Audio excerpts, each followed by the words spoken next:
আরও একটি অত্যন্ত গুরুত্বপূর্ণ সিদ্ধান্ত নিয়েছে রাজ্য medical council. Fair and bright night and day cream ত্বক থাকবে ব্রাইট সারাদিন, পলিউশন ফ্রি, ঠিক যেন রাতের ফোঁটা সাদা ফুল। সারাদিন হ্যাপি ব্রাইট স্কিন। সন্দীপ ঘোষকে শোকজ করা হয়েছে, আমি এই বিষয়ে আসতে চাইব। সন্দীপ ঘোষকে শোকজ করা হয়েছে। সন্দীপ ঘোষ তিনিও ওই 14 জন ভোটে জিতে যারা এই কমিটিতে এসেছিলেন বা রাজ্য সরকারের প্রতিনিধি হিসাবে এই কমিটিতে ছিলেন, ওই 14 জনের মধ্যে সন্দীপ ঘোষ ছিলেন একজন। সন্দীপ ঘোষও রাজ্য মেডিকেল কাউন্সিলের গুরুত্বপূর্ণ সদস্য।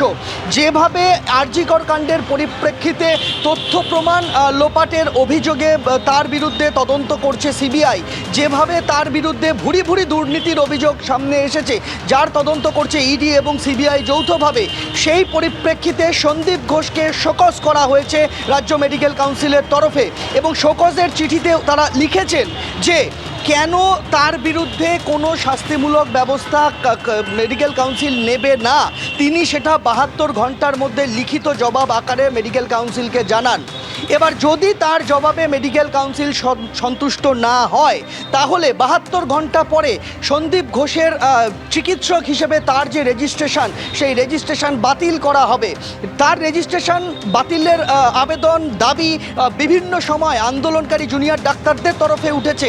এমনকি মেডিকেল কাউন্সিলের 14 জন সদস্যের মধ্যে 2 জন সদস্য তারা এই ইস্যুতে পদত্যাগ করেছেন যে অভিযুক্তদের সঙ্গে তারা এক কমিটিতে থাকবেন না, এক কাউন্সিলে থাকবেন না, যতক্ষণ না এদের বিরুদ্ধে ব্যবস্থা নেওয়া হচ্ছে তারা তাদের পদ থেকে রিজাইন করলেন। এই মর্মে কিন্তু দুদিন আগেই 2 গুরুত্বপূর্ণ সদস্য রাজ্য মেডিকেল কাউন্সিলের তারা পদত্যাগ করেছিলেন।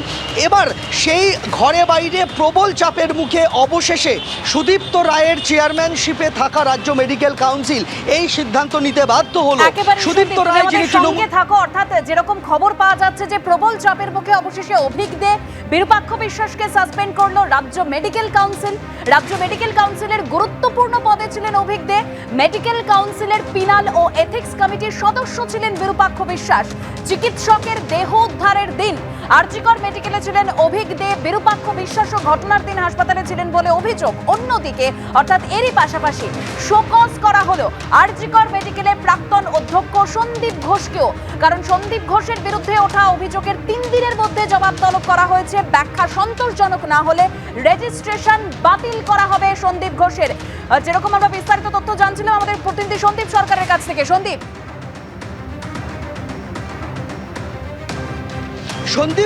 সন্দীপ ঘোষকে বারবার সরানোর দাবি উঠেছিল চিকিৎসক মহলের তরফে, জুনিয়র ডাক্তার ফ্রন্টের তরফে, এবং একেবারে ঘরের ভেতরে মেডিকেল কাউন্সিলের বাকি সদস্যরা প্রবল চাপ সৃষ্টি করেছিলেন চেয়ারম্যান সুদীপ্ত রায়ের ওপর। কেননা তাদের দাবি ছিল যে যেভাবে সন্দীপ ঘোষের নামে একাধিক অভিযোগ সামনে এসেছে, দুর্নীতির অভিযোগ, তথ্য প্রমাণ লোপাটের অভিযোগ, মিথ্যাচারের অভিযোগ, এই তরুণী চিকিৎসকের ধর্ষণ এবং খুনের ঘটনাকে ধামাচাপা দেওয়ার চেষ্টা করার অভিযোগ, এই সমস্ত অভিযোগের পরিপ্রেক্ষিতে প্রবল চাপ উঠেছিল। এমনকি এমনটাও দাবি উঠেছিল বিভিন্ন মহল থেকে যে সুদীপ্ত রায়কে চেয়ারম্যানের পদ থেকে সরাতে হবে, কেননা তিনি থাকলে নিরপেক্ষ বিচার সম্ভব নয়। তার কারণ সুদীপ্ত রায় শুধুমাত্র রাজ্য মেডিকেল কাউন্সিলের চেয়ারম্যান নন, তিনি আরজি কর মেডিকেল কলেজেরও রোগী কল্যাণ সমিতির চেয়ারম্যান আজ পর্যন্ত রয়েছেন। তার আন্ডারেই কিন্তু সন্দীপ ঘোষ অধ্যক্ষের দায়িত্ব সামলেছেন একটা লম্বা সময়। অর্থাৎ সন্দীপ ঘোষের যা যা কীর্তি, সেই কীর্তির পিছনে প্রত্যক্ষভাবে বা পরোক্ষভাবে সুদীপ্ত রায়েরও সম্মতি ছিল বলে বিভিন্ন মহল থেকে অভিযোগ ওঠে। ফলে সেই জায়গায় দাঁড়িয়ে সুদীপ্ত রায়ের নেতৃত্বাধীন, তুমি আমাদের সঙ্গে থাকো।